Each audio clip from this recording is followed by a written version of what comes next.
Je vous le disais en titre de ce journal, le reportage vient de nous parvenir. Le dossier sensible du financement des infrastructures par des infrastructures privées par les collectivités locales. Une nouvelle fois à l'ordre du jour, cette fois-ci à travers le dossier de l'ACA.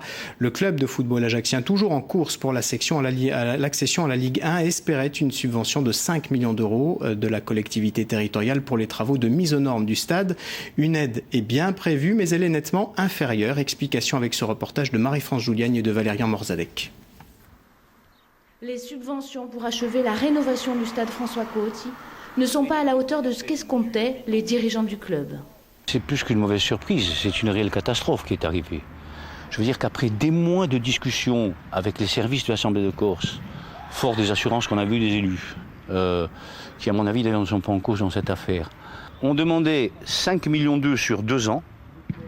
On nous propose 3,8 et sur ces 3,8, il faut qu'on en mette 800, nous. Bon. Ils mettent en cause les fonctionnaires de la collectivité territoriale. Cette baisse des subventions s'explique, selon le président de l'exécutif, puisque les travaux ont déjà été en partie exécutés. Aider une collectivité publique pour qu'elle aide une structure privée, il faut qu'un arrêté reconnaissant l'intérêt public de cette structure non seulement ait été pris, c'est le cas, puisqu'il y a un arrêté du 20 janvier 2011, si mon souvenir est bon, de Mme Joanneau, que j'ai, mais il faut qu'il ait été publié au journal officiel, ce qui n'a pas été fait. Donc je les rencontrerai, nous examinerons quels sont les moyens d'augmenter le cas échéant notre contribution, ça n'est pas le problème. Cela reste sensible, même si la délibération a été reportée en attendant la publication au JO. Plusieurs tacles, plusieurs débordements ont émaillé l'amorce de débat.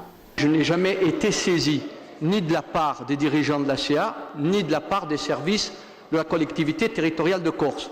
Très brièvement, je souhaiterais quand même que, puisque nous sommes les deux collectivités impliquées financièrement dans cette affaire, que nous avancions ensemble, n'est-ce pas?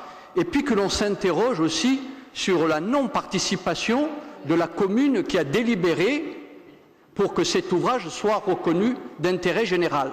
On ne peut pas non plus imposer à la collectivité territoriale de Corse, c'est de venir combler les éventuelles carences d'apport des autres partenaires.